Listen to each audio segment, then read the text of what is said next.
it happened. What were you doing? You got your family in town. You guys, Yankees fans, going out to the K to watch the baseball, and you sit down, and the Royals put up, 9 runs in the first inning? You talk about what happened? Dude. All right, so what were you doing? We go there for BP. So we get there. Yeah, so do the Royals, apparently. Buddy, we get there at the game starts at 7. We get there at 5, so we're already there way too early. I have my 2-year-old daughter with me, and she's pretty smooth. But so we're there. We're just watching BP, watching the boys take hacks. Dudes are hitting foul balls left and right in batting practice. I'm like, this is not good. And we go sit in our seats, and man, you talk about just. I've never seen anything like it. Your starting pitcher who's getting paid, I think his contract was $161 million for, I don't know what it was, something like that. Carlos Rodon literally can't get an out. It wasn't even every ball that was hit was a missile. It was right up the middle, line drives. And I think there was one swing and miss in the whole first inning from him. And he threw 60 pitches. Did you leave early? I would have. 5th inning. We stuck it out. I mean, the Yankees scored 5 runs or something like that, but the Royals scored. I think they ended up with 11. Was your dad mad? No, it was he had this old guy behind him, and my dad was quizzing him on Royals baseball history the whole game because he said he was a Royals fan for 40 years. Right. So I would be mad if it was they're fighting for a playoff spot and that happened, but I mean, I just wanted to see some fun baseball. So they were making vacation plans before the season was over? He was for sure. I mean, that dude sucks. He was trash all year. And then he normally throws his fastball is a good 98, 99, but he's throwing 92 the whole game. I'm like, this is not right. Maybe he's injured. Maybe he's out there just trying to get one for his team. He's a softy. I'm just saying, dude. Soft. I don't want to. Yankees need to get rid of him. I mean, that was a terrible performance, but bad performance. Did you go back Saturday and Sunday? We went Saturday, and then the Yanks won Saturday, and then did not go Sunday. But Saturday was fun. It was a good game. Back and forth a little bit.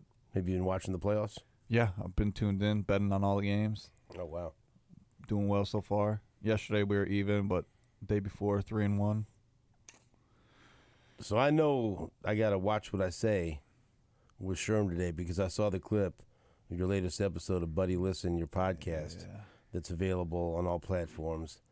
And some people, I'm sure, couldn't figure out if you were kidding, if it was serious. Knowing Sherman, I know he was serious. And you tried to bring up some topics about, the singer that's been, I'm not saying her name. Yep. Because I want him to stay. The singer that's been going to watch Chiefs games lately. Yeah. And you were trying to ask some questions, and Sherman wasn't having it. There's a lot of controversy on the show yesterday. That was the first bit, and then second bit I tried to make him live read as a segment, and he pulled, he literally goes, "Oh yeah, by the way, we got a new segment. Hey, read this." I'm not doing that. Is it a legitimate sponsor, or are you just trying to? It was Nebraska. It was Nebraska Furniture Mart, and then this dude Sherm goes on there and is not trashing him, but he's mad because the first time we went there and or first time we had an interview, or maybe the first email they sent back, they were asking who Sherm was, and so he's pretty. Did he even play? He's butthurt about it. Is he a player, or is he just one of your buddies? So take us through that again. What happened? So I have a relationship with Nebraska Furniture. Okay. I've done a deal with them before, Sure. and so I wanted to get them involved with this deal. It's perfect. So they know you. Yeah, they know Gary It's a perfect company to work with for something like this. I agree. So I reached out and we had an initial meeting over Zoom, and we were both on there. We were both on there, and then they sent an email. No, we went into the store. No, it was before that. They sent an email asking who Sherm is, and I'm like, well. I was like, he's definitely more popular than me, amongst Chiefs fans. And then who is this guy? I was like, he's a Pro Bowl fullback, blah blah blah blah. But he's pretty salty about it, and he's holding a grudge because I asked him to read do the ad read, and this dude wouldn't even sniff it. He was talking bad. I'm like, buddy, you got to chill. I'm not doing it. And then we obviously had the Taylor Swift conversation. Oh, he said the worst part is people are like, I can't believe he would walk.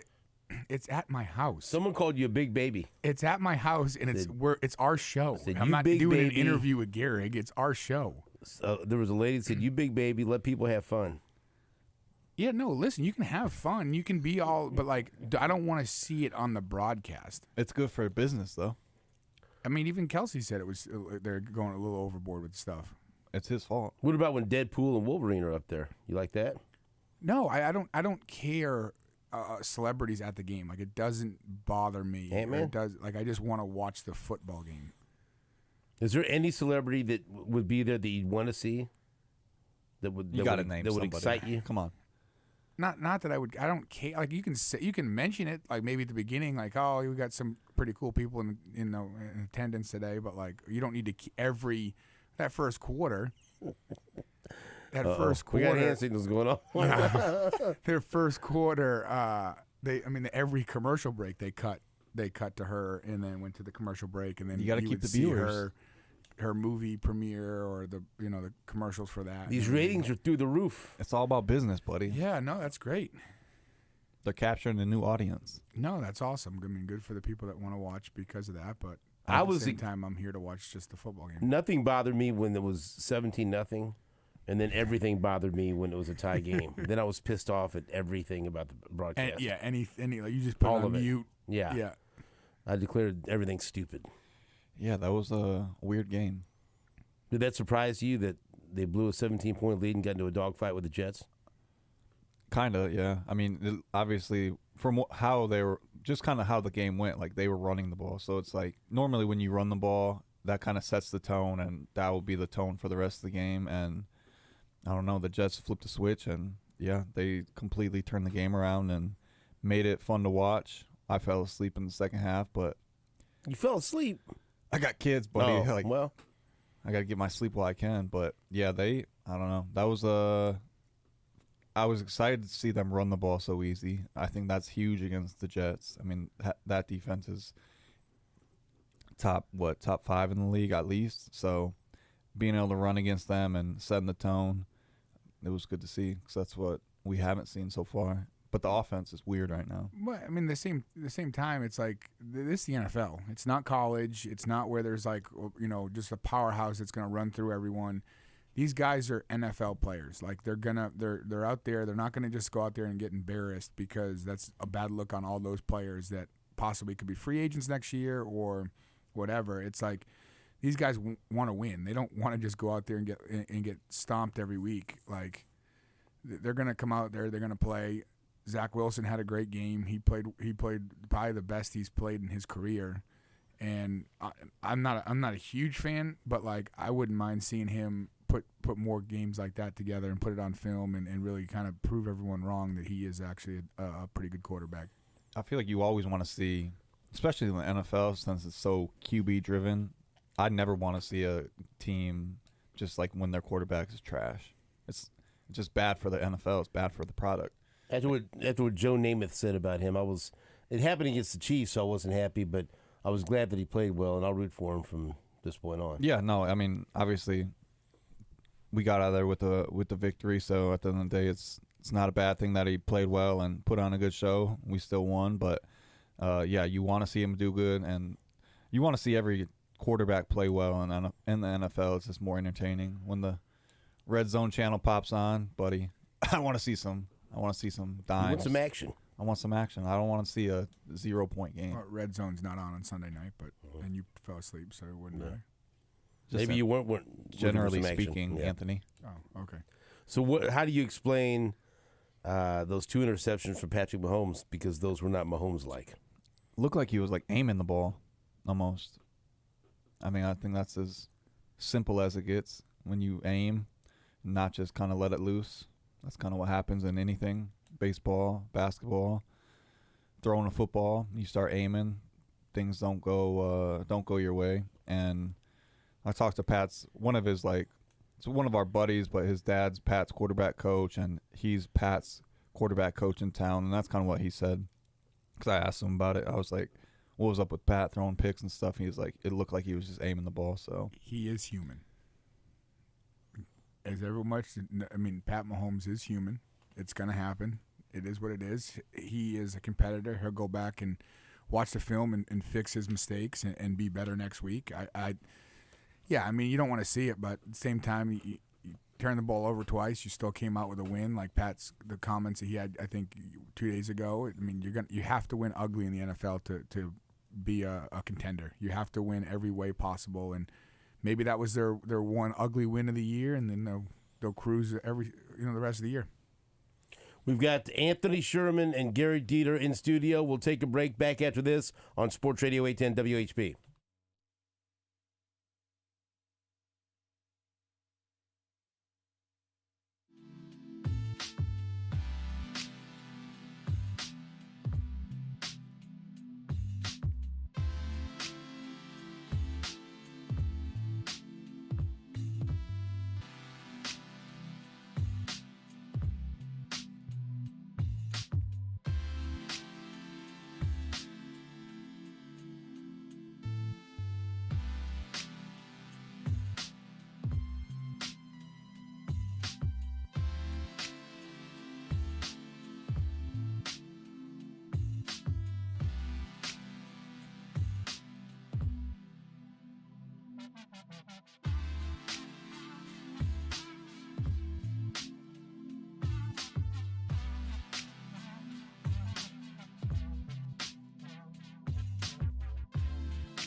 Welcome back to the Border Patrol on Sports Radio 810 WHV. That was an eventful commercial break there. That's right.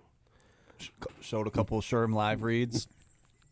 I'm trying to make it a segment on the podcast. I think that would be a funny segment, but Sherm doesn't think so. Sherm's resisting that. You don't like that, do you? No. You know. If you can't read, buddy, just slow down. I'll make the type a little bigger. It has nothing to do with that. I just don't feel like doing live reads. Have you ever seen that? I'm sure you haven't, but I've seen it on like Instagram. They'll just bold the first like 2 letters of each word. I think it's the first 2. You know what I'm talking about, Marco? They'll bold like the first 2 letters of each word for like a whole paragraph, and you can like read it easier than you can read normal type. This is new. That's new to me. Yeah. Is it like in the captions or no, like just everybody relax. I'll find it. you relax? Let's play the clip from New Heights, the Travis Kelce, Jason Kelce podcast that you guys were referencing in the last segment. Let's hear what the Kelce's had to say. Is the NFL overdoing it? What is your honest opinion? I think everybody's just like overwhelmed your feelings with for Taylor. What is your honest opinion on how the NFL is treating celebrities at games? I think it's fun when they show who all is at the game. You know, I think it brings a little bit more to the atmosphere, brings a little bit more to what you're watching. But at the same time, I think They're overdoing it, they're overdoing it a little bit for sure, especially my situation. right? I think they're just trying to have fun with it, and a lot Here's what of the people watching. Go ahead, let's hear it. I just think the NFL is not used to celebrities coming to the games. Like basketball has it figured out. They're all courtside. They're sitting there. They show them once or twice, and then they get back to the game. NFL is like, oh, look at all these A-list celebrities in the game. You keep showing them, show them. Dude, listen. You show them once, let them know that they're there. Maybe after a touchdown, you get a little clip, but you can't be overboard with it. Yeah. People are there to watch the game, right? Yeah, they're not there to get thrown on TV.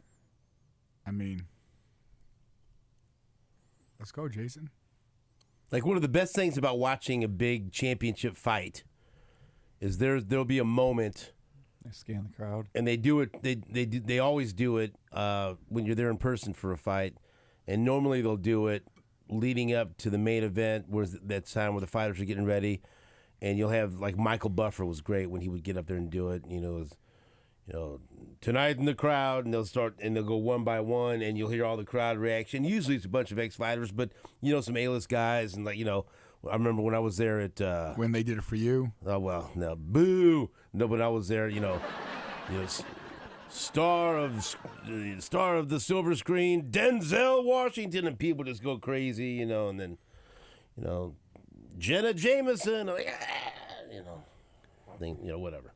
Yeah. Different, but and they give them that moment where they introduce all of them, but then that's it, nothing before or nothing after. Yeah, at the same time, these people are just human. They're normal people. They just want to, they came to a game to watch it, and they don't need to be on the Different screen every scenario. time. It's way different. So you What like is? it? You're all about it. No, but I understand why the NFL does it. I mean, I think they're smart for doing it. They're trying to gain a new audience. They're trying to capture their attention, keep them watching the game for the whole 4 quarters, not just at the beginning and not just at the end, but they want them tuned in. They want their ratings better. So Yeah, but the people that are tuning in are just there to see Taylor. yeah, I know. And if they're going to sit there all 4 quarters, they don't know when that's going to happen. So it doesn't need to happen. They're still going to tune in because it could happen. Sunday Night Football drew an audience of 29.4 million viewers, becoming the most watched Sunday TV show since the Super Bowl. Yeah, and I think there's a reason for that. And I think I don't know, but they said her tour starts back up here soon, so like the times that she was going to be at the game they're probably already done. So take advantage of it while you can, and I think they did a good job of doing that. I think they captured a new audience. I think Kelsey's going to have a lot more fans watching Chiefs games. Probably, I don't know number-wise, but I bet you that they're going to be tuned in a little bit more than they would have been. It's up from 22% from a year ago, including 2 million more women viewers. I can tell you, I hosted that watch party down at P&L, and my daughter Selena, she insisted that she was going to be there. Yeah. She was ready, and every time they show something on the big screen, she's a 14-year-old girl. That's probably who they were, her and my wife. Yeah. They were I think trying it's to smart. appeal to.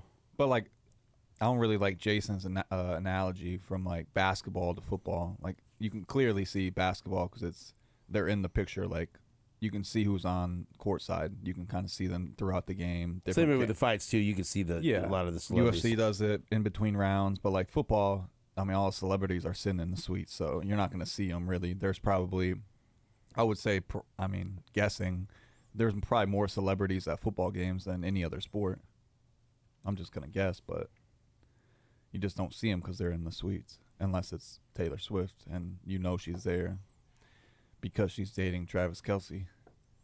Okay. You didn't want to talk about it on the podcast, but he's making sure you talk about it today. He's forcing this conversation. What do you think about this? I'm over it. No, we can go to the next segment or whatever we want to talk about. You want to talk about Jerick McKinnon? Sure. I just sent you a DM, Marco. Aaron Ladd posted this, and I thought this was interesting because I was having this conversation while watching the game on Sunday night. And we also had this conversation with Nate the other day.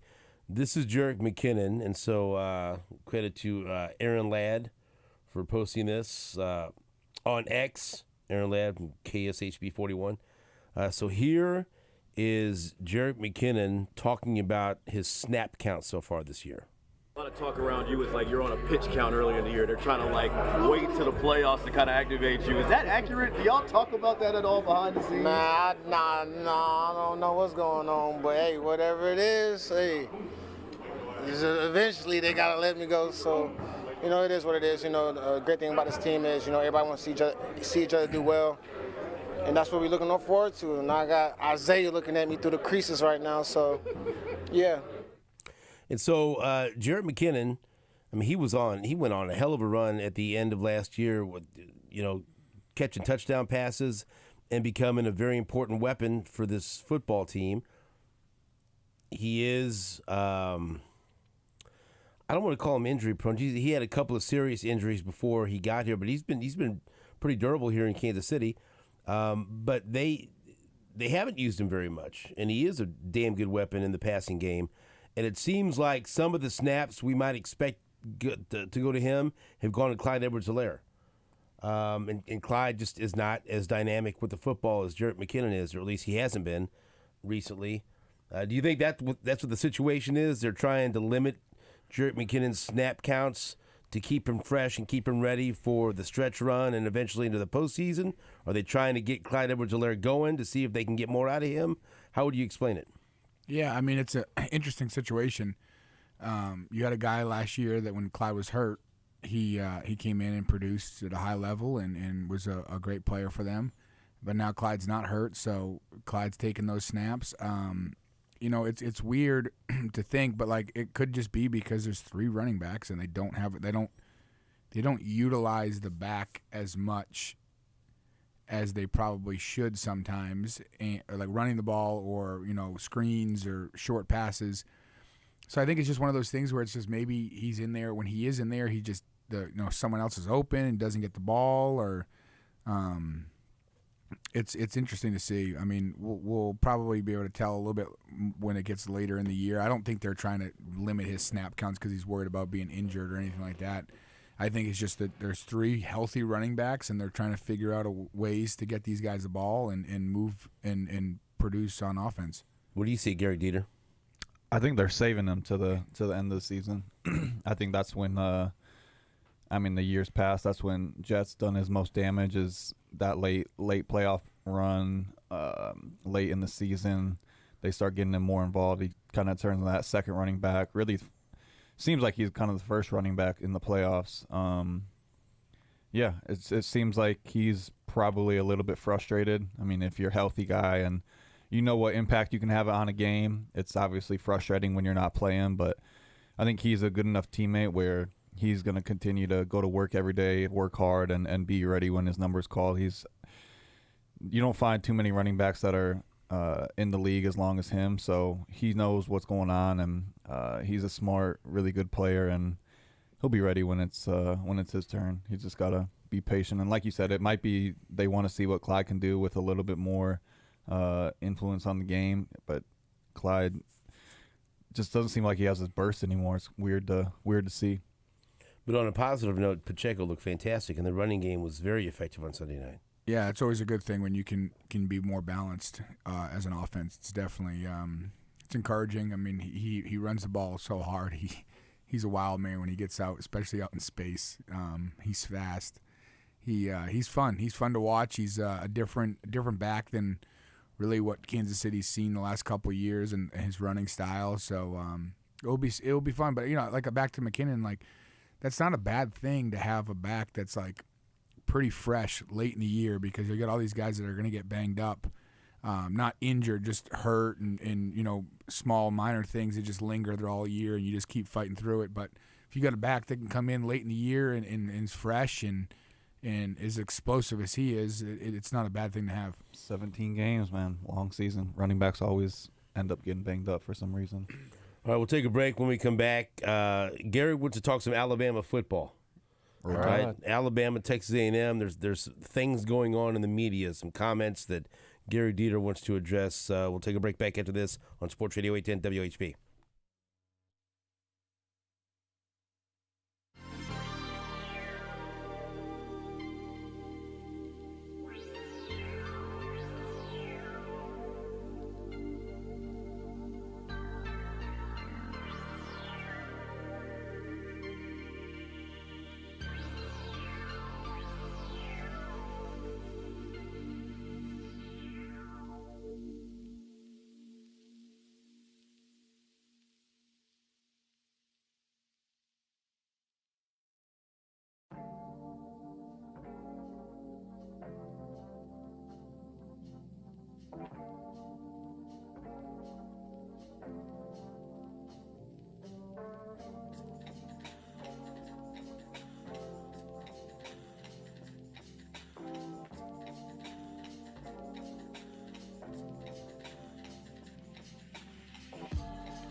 What's going on with this? What are you doing in there?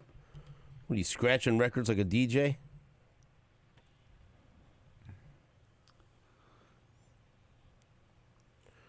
You're ruining a song, Marco. Why are you doing this? Come on, give your response. Speak up, I got Marco. nothing to He's say. just I sitting don't. there.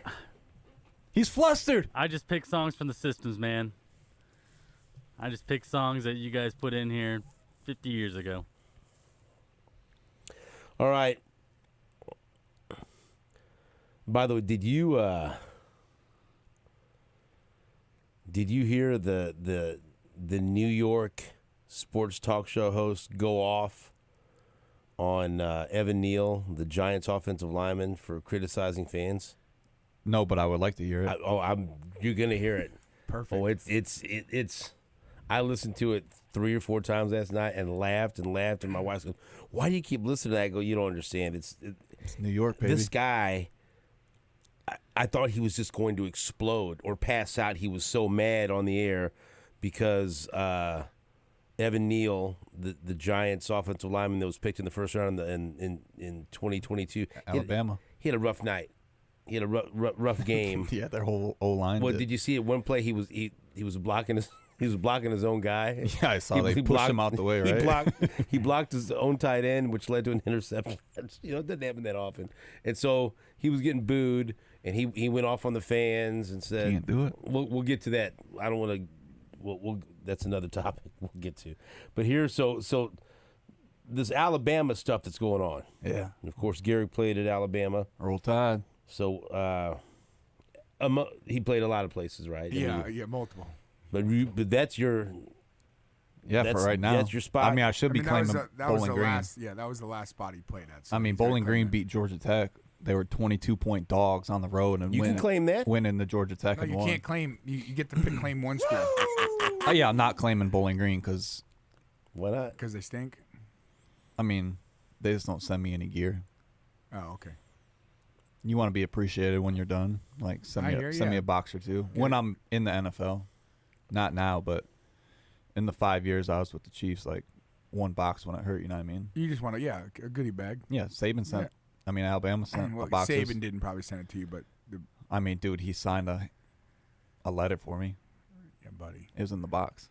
it was one of those stamps that they just have down there. They stamp it for him. Copy. So, Texas A&M wide receiver Ainias Smith. He is his brother Maurice played for Nick Saban, and the Smith family is still upset with Saban on how he handled Maurice's transfer from Alabama to Georgia. And so now Ainias Smith is looking to get back at him with a win, as A&M is going to play Alabama. And so this is what let's play what Ainias Smith had to say about Nick Saban first. So I mean, it's more personal for sure. It's more personal for sure. But like I was saying earlier, I kind of know what Nick Saban expects. You know what I'm saying, from his offense, from his defensive side. And I'm not trying to be like cocky or nothing, but like his class, my brother's class, they was nice. You know what I'm saying? They was real nice. And no disrespect to Alabama right now, but them boys was always 1, 2. You know what I'm saying? Like, it was no question. And right now, with the rankings, I guess you could say that they're – I ain't even going to say that. But, like, at the same time, I know what Nick Saban wants, and we gonna mess that up. You know what I'm saying? So if them boys don't got no momentum for real, we're going to have to take that away immediately. So Alabama, 4-1, 2-0 in the SEC. At Texas A&M, 4-1, 2-0 in the SEC. 2:30 p.m. CBS in College Station. Alabama's favored by 2.5. Now, so that was Ainias Smith from A&M. Here, Alabama cornerback Terrion Arnold reacts to what Ainias Smith said about Nick Saban. Marco. It looked like at one point in the game you were kind of getting an earful from Coach Saban. When he gets hot like that, like, do you have a strategy for kind of getting through it? Like, moving, like, are you trying to have a conversation with him when he's like that? Do you just say nothing, or how do you handle it? Nah, obviously you got to ask questions because you got to see what he wants so you can make the adjustment on the field. So when it came to me, I actually was jogging off the field. I'm like, dang, boy, he looked mad. Boy, he finna give it to somebody. And then I'm like, oh, it's me. So, like, when he was saying that, he was telling me to time up the blitz on the motion. And I know y'all seen, like, how many times do I have to tell you? You know the word. But, like, when he said that, it was kind of like one of those things that you just have to not hear how he's saying it, but you have to hear what he's saying. And, it's another thing when you look at it as far as never knowing when the camera's on you and being coachable. And I feel like the relationship that I have with him, he knows that I can take coaching like that. And it's hard coaching. And when you choose to come here, you never know when he could chew you out. And like people always say, you should be worried when he's not saying something. And he went on to say, I seen something that says he knows what Coach Saban wants, talking about Smith. And when I seen that, I was kind of like, what does Coach Saban want? I've been here 3 years, and I still don't know what that guy wants. So I don't know. If we're being honest, I don't even really know what he wants. Yeah. I think that's just hearing You know what he wants, Gehrig? he wants the best out of you. I think that's what he wants. And I think he does everything possible in his power to get the best out of players, and some guys can take it, obviously, and some guys can't. And I think that was hearing Terrion Arnold talk about being coachable and hearing what Saban says, not how he's saying it.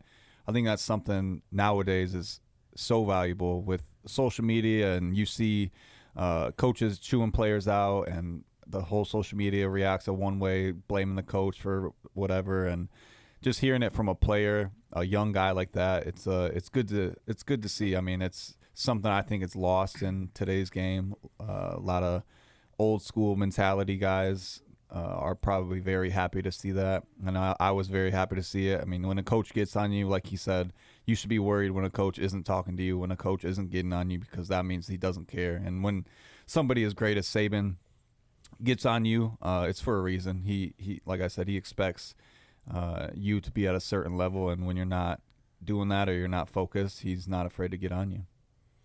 Yeah, they could have sent that clip to the Redskins and made sure their players understood what EB was all about. Yeah, that whole time. Yeah, I think that's a perfect clip for the Commanders to show in front of their team. I think, hearing I didn't know that A&M kids said that. I think that's a.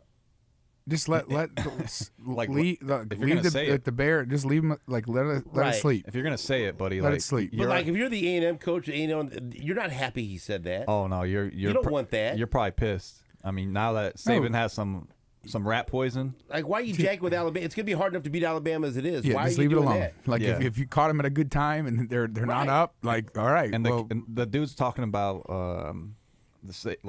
obviously Alabama doesn't have the quarterback that they've had the past 6 years. Like, they don't have the number one or a first-round draft pick at quarterback, but the kid that they have is a playmaker and can do a lot of things and win a lot of football games. And I think, they lost to Texas. Like, it's not like they lost to some bum school. Like, they lost to the number 3 team in the country. So the kid talking about this isn't the same Alabama. It's going to be a long day for him, I think. I think Alabama's going to try to run the score up. This could be fun. Which I love. Like, I love when players trash talk in the media, because then it gives you something to watch. Like the Vikings safety talking about Kelsey. I think that's fun to watch. He said he's going to utilize Taylor Swift trash talk against Kelsey during the game. That's a new one. I'd like to have him mic'd up just so you can hear what he thinks he's going to say. Sure. I asked Sherman about that yesterday, and he was claiming that it's not really going to affect Kelsey. He doesn't think Kelsey's intensity is not going to be any different towards that dude. I don't know. I don't think You're going back on your word? No, I don't think that that's going to what are you going to get? Body slam, baby. He's not Kelsey's throwing punches in camp. This kid's going to get a quick 2-piece. He seemed more on edge this year on the field. I don't but I think Kelsey's going to laugh at that. I don't think he's going to be affected by that at all. And was there anything that would get to you as far as trash talk from someone else that would? Trash talk? No. I was more like, you mess with one of my teammates, that's when I used to get mad. And that's when you wanted to fight someone up in the tunnel. Who was that again? Yeah, Burfict. Yeah, Vontez Burfict. Yeah. You didn't like that? What no, did he do? And it was also, what was it, Amendola in New England when he took that cheap shot on Fleming. And what did Burfict do? Burfict. Well, what didn't he do? But I mean, he was just a dirty player Right. that all around, and I just didn't like it. And I wasn't the one waiting in the tunnel for him. He was waiting for me. right. And then but you didn't know. I didn't know. If no. you'd have known he was waiting for the tunnel, would you run up there? I would have went over there. No, that's such a lie. You would have went out the other tunnel, buddy. There's no in says Oakland. There's you'd only gone- one tunnel there, dude. He says you'd have looked for another tunnel. no. You there's would have no other waited till tunnels. security cleared him out. Nope. No idea. No idea it was there. How'd you find out? Let's get him on the pod. Let's take him to the backyard. Let's see what he's got. Yeah, sure. So how did you find out he was waiting? Was it? Why was he waiting for you? What did you do? You weren't the one to tell me. Someone. What year was it? I don't know. So what did you do to Vontaze Burfict that he was waiting for you in the tunnel? I didn't agree. I didn't help him on his suspension after he hit me. In the preseason. Like I didn't go to bat and no, you can't suspend him. Don't do that. I was just like, well, you did it, so leave it alone. So then it's not my wanted, problem. he wanted another piece of you. Then I think he wanted another piece. Yeah. There's nothing wrong with that. It's disrespect. What do you mean? What angle are you going here? We're the badge, baby. You got to protect the badge. You got to protect your guys, man. That's what I'm saying. Yeah, that's what I'm saying. You don't want to take money out of guys' pockets. Like this guy's already got. We just talked about being buddy with dudes in the NFL. And You're now saying- you're over here being like, Yeah, you be buddy with you're them. right, you're Exactly. Right, you're right. So I'll go he- back on my word. Should he have gone to bat for Vontaze Burfict or not? Nah, No. Was he on my team? nah. Screw him. Yeah. He's Beep not on this my out. team. Beep this. And then some Amendola took a cheap shot. On Fleming in the playoffs, and I didn't. That's when I used to get mad. And then what did you do? What did you do then? Oh, I told him to meet me in the parking lot. I mean, in high school, some kid told me to meet him. He's got a shank for me. So you told him, whoa, I don't think he's got weird. So you told him, meet me in the parking lot. And what did he say? He just ignored me, and then I waited for him for a while. Did and you? I didn't see him. Should we DM him right now? I don't care what you do. DM him and tell him Sherm's on the I parking mean, lot waiting for I him. don't think he'll ever see it, but I mean, it's probably. I'll just Do you send him think- a picture of Sherm, say he's Do still you waiting. think he believed you were waiting for him in the parking lot? I have no idea what he believed. I can't tell you what he was thinking, but I didn't. I don't. When it was my teammate or That's right. That's when I used to get the worst. Gary, Like, do you not- think Amendola believed Anthony Sherman would be waiting for him in the parking lot, or do you think he was just all talk? Because he was out all there. talk. He is Yeah. it's probably all talk. But he was waiting out there. No, he wasn't. Sherm went right to the bus, showered up, and went right to the bus. No, buddy. This guy's a fake tough guy. How could you say that about him? I mean, like on the field, he's a tough guy, but he's not gonna sit and wait. I know Why? I know your character. You're not that type of guy. Okay. I mean, when you do it outside the football field, that's when it becomes a legal issue. Are you saying that as a compliment or an insult to him? I think it's a. I mean, it's a. I don't I would- know. I don't think he knows either. I Yeah, would don't say think he knows either. it's probably a compliment because, I mean, that just means you're a smart guy. You're not dumb. You're not going to get in trouble with the law, Yeah, maybe. even though you are the law. So what if he would Sheriff have come Burton out County. there? Would you have thrown hands with him? Would you have given him a good smack or something? Like, what would you have I done? mean, we would have to see how it Yeah, transpired. that's I mean, right.